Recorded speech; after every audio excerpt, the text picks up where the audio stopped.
Hello YouTubers and welcome back to my channel. My name is Isaac and today I want to talk about something that is away from the finances. Y'all notice I'm all over the place on my channel and I like that because I want to talk about the things that are important to me and hopefully they might be important to you and you might be able to glean something from it. Today I'm talking about sports and mainly this one sport that I love that doesn't seem to be getting a lot of attention, and that is the sport of track and field. Track and field is a sport that I did when I was in high school. I like watching it, but it doesn't get the traction in America that a lot of the other sports, big sports get. The NBA, the NFL, the MLB, tennis, hockey. Track and field don't get the love, guys, and I don't understand why. As a matter of fact, I know this year Michael Johnson tried to make the Grand Slam League, and I watched it starting out from Jamaica. It started out kind of slow, but by Philadelphia, I was thinking, hey, everything is starting to gather on. The crowd size was big. Things were starting to move along, only to fail meeting the requirements of the last meet. They were supposed to meet in LA, and sponsorship failed. The money ran out, and they were not able to do that. So they canceled the season early. And as of now, some players still haven't gotten paid. And that started me thinking back to this thing that I've thought about before. And any of y'all people that are in the track, I know y'all have thought about the same thing. Why does track and field have to be the way that it is after college? I don't understand it. You can't make money because they turned it from a team sport to an individual sport. You're not going to make money. So I'm thinking this is what you should do in order to bring track and field up to the 21st century where the athletes can be paid, fans can enjoy them, and you can have a team-like environment that you can cheer for. This is how I think that you can revamp track and field so it's a win-win for everybody. This is what I think. We should look at track and field as a track and field league, starting out with contracts of $100,000 as your base. Now, that's not anything like the other major league sports have, but the WNBA started out even lower than that. But you start out with a $100,000 base salary, 48 athletes. That's going to comprise of 24 men and 24 women doing the 24 events that are in the Olympics. So at a $100,000 base for 48, that is a $4.8 million budget you got to have for players. In a sports league, that's a very low figure. Okay, that's just the base salary. Once you got these 48 players now, or these 48 athletes, you say, well, where are we going to get them from? Well, you got to get them from the ones that's already existing. And if you don't have enough that's already existing, that's when you bring in the draft. You bring out the college draft and you do the first round draft. The first round is guaranteed. And however many rounds you need to fill up your roster, that's how many rounds of the draft that you go. But you want to make sure that the first round is guaranteed. That way you give some of these guys coming out of college the incentive to go into track and field versus going in and getting a regular job because track and field doesn't pay. That way you got people coming from the college that watch them that can go in and follow them in the track and field league. The other players are going to come from free agency. Those are the ones that already exist out there. The Noah Lyles, the Kung Fu Kennys, the Shakira Richardsons, all those people exist out there. And you say, well, they're not going to go for $100,000. Sure they will. They'll go for $100,000 if they can keep their brand marketing. See, right now, what y'all don't understand is that a lot of track and field athletes, they are underneath the thumb of corporate that tells them what they can wear, when they can wear it, and if they want to go some other place, they are not allowed to be at certain track meets. That is true. But if you got your own track and field league, they're allowed to keep their brand just the same way football players are, basketball players are, tennis are. They wear what they want. Golfing, they wear what they want based on what the brand that they pay for. And if corporate wants them, if these corporate agencies want them to have their own brand, they'll have their own team. And I'll show y'all what I mean by that later on. But that free agency gets you above that $100,000 base if they're willing to pay for that more than that $100,000 base. Now, you say, well, what happens with the 48 people? What if you have injuries? Yes, you do have injuries. Well, guess what? The NFL has 53 active players. And then they also have, I want to say, about 16 or 17 on the practice squad. They pull those in if somebody gets injured. That's where you're going to have reserve athletes. They're going to have a base salary of $25,000 to $50,000. And they're going to be kind of like the G League that you have in the NBA. Trust me, folks, if a kid can come out of college making $25,000 to $50,000 a year while he's working his way up to get one of those contracts, you will get a lot of them doing it. They already do that in the NBA, and the NBA pay millions of dollars to the pros, and they are paying out $50,000 to G Leagues, and these G League kids are taking it. You know why? Because they're striving to get to that team. So I think this is the way to go about it. Now you say, well, how's the teams going to look? I got an answer for that too. Okay, for me, this is a mock-up of how I think teams should be. Start out, teams on the West, teams on the East. Something like LA Lightning, the Phoenix Fusion, Texas Tantrums, the Seattle Spikes. Now, how are these teams going to be financed? You got some options. You can either finance them by corporate, as in the Nikes, the Adidases, the Pumas, the Reeboks, the OnClouds. And each one of these, if they own a team, that team just wears their outfits, their jerseys. So if they want to control the athletes like that, then dang it, they need to pay these athletes and provide everything for the whole team. I'm pretty sure they're not going to do that. But if you do, look, I mean, you can get the teams and other companies can come in. It doesn't have to necessarily be a sports shoe team. Any corporate team can sponsor it. But if those teams want to maintain and lock those players into wearing just their uniforms, then own the team. The other way you can do it is billionaire owners, like we have now. Because here's the thing I understand that y'all maybe don't get it. Corporate and billionaire owners love to own things. They love to control things. And what they love to own more than any other thing is they love to own people. Yeah, I said it. They love to own people.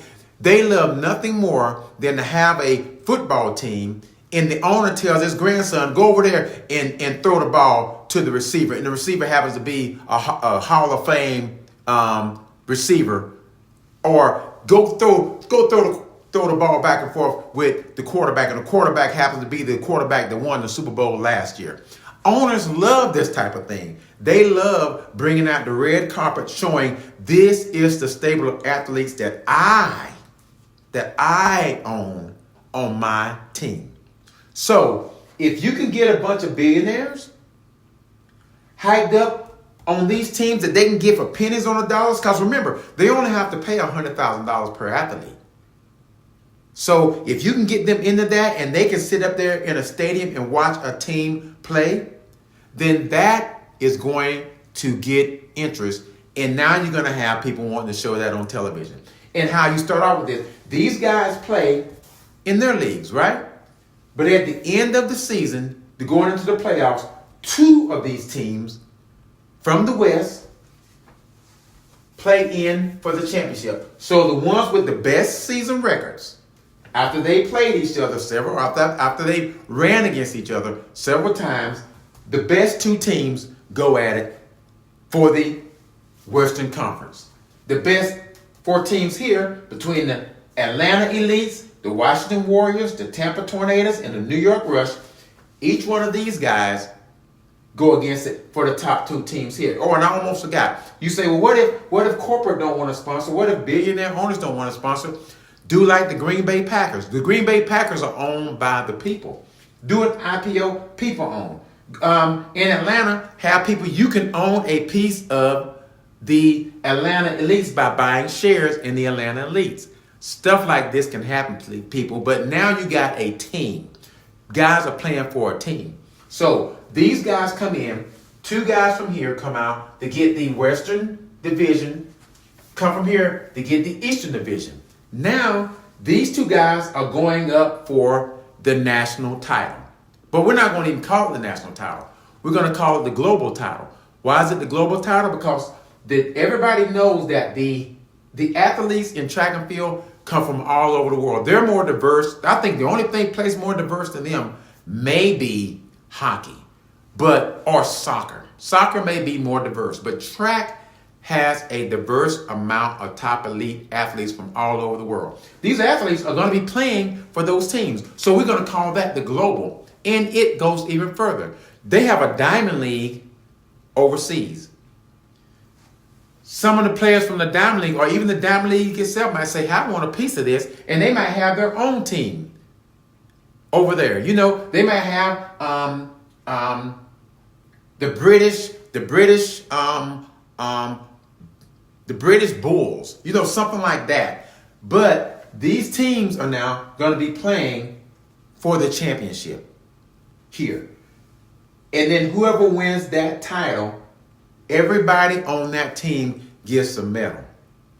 It's just like in the NFL. You think about it. You got different positions. The quarterback isn't always on the field. The receiver isn't always on the field. The defensive lineman isn't always on the field. But they all work together as a team to win. Same thing. You start out with the long distance runners. They get the points for you. Now you go over here with the hurdlers. They get the points. Now you got the guys on the track and field, the shot puts getting points. Let's say the point score is like 82 to 81. And now you got the 100-meter sprint. And Noah Lyles is sprinting against Kung Fu Kenny. And whoever gets first place and gets those points knows that they can win the game. Think about how many people are standing up in the stands supporting this. And not only this, folks, but the jerseys. LA Lightning has a jersey with the lightning bolt, and all the players have their names on the back, just like they do in the other sports. Imagine what the kids would do, coming up there with the popcorn and the drinks in their hands, with their jerseys on, with their favorite players' names on the back. Just like the NBA, just like the NFL. It can be done. Now me, I ain't rolling like that in cash. I'm not a billionaire person, but I know I'm not the only one that's thought about this. I know some kind of way they can make this thing work and get money in the players' hands, and also get monies in the owner's hands, and get monies in the brand and labeling. It's a win-win situation. So these are the things that's in my mind I'm thinking about with the track and field. Now I know there's some out there saying the big names are not going to bite. The Noah Lyles, the Sha'Carri Richardsons, the Sarah McLaughlins, they're not going to bite. Yes, they are. Because remember I told you, these owners with the deep pockets, they're going to play to get those better players. And guess what it's going to do to these young guys coming up? They're going to be gunning for them. Now it's not going to just be trying to make it into football, trying to make it into basketball. You're going to have these young guys in track and field saying, I want that big money. I'm going to be the next star. Now you're going to have track and field having stars in college the same way you have basketball in football having stars in college. I mean, just talking about that brings you up in excitement. But somebody out there who has the money and the means needs to get this done. Because I'm telling you, it's going to revamp the way track and field is done. And people are going to enjoy track and field. What's one of the problems you got with track and field now? Even the problem with Grand Slam. You go out there, you watch a 100-meter race, right? And that 100-meter race only lasts for 10 seconds. And then it's over.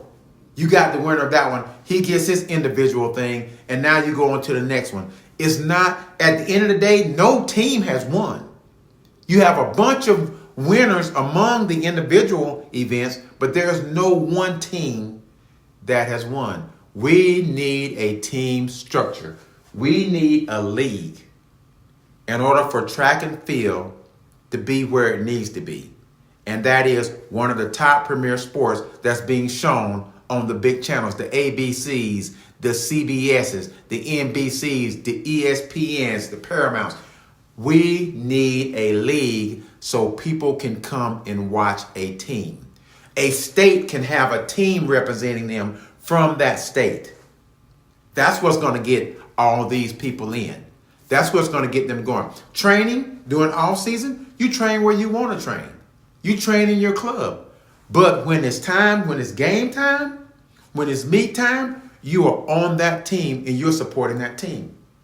I'm telling you folks, that is the way to fix the problem with the low attendance in track and field.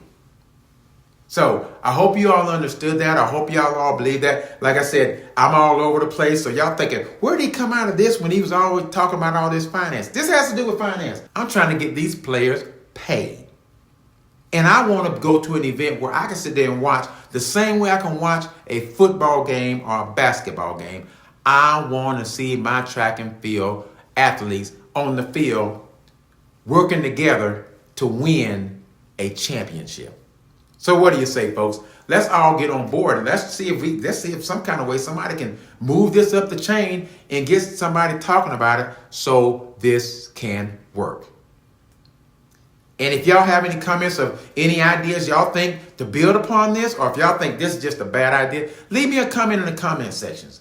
And please, if you can, subscribe to my channel. I'm trying to build my channel. Give me a thumbs up if you like it. And tell all your friends about this crazy guy who 1 minute he'll be talking about finance, the next minute he's talking about crawdads, and then the next minute he's talking about track and field. Because I'm telling you right now, if we want to have a track and field avenue for athletes and for the fans that we can enjoy in a setting like other major league sports, there ain't nothing to it but to do it.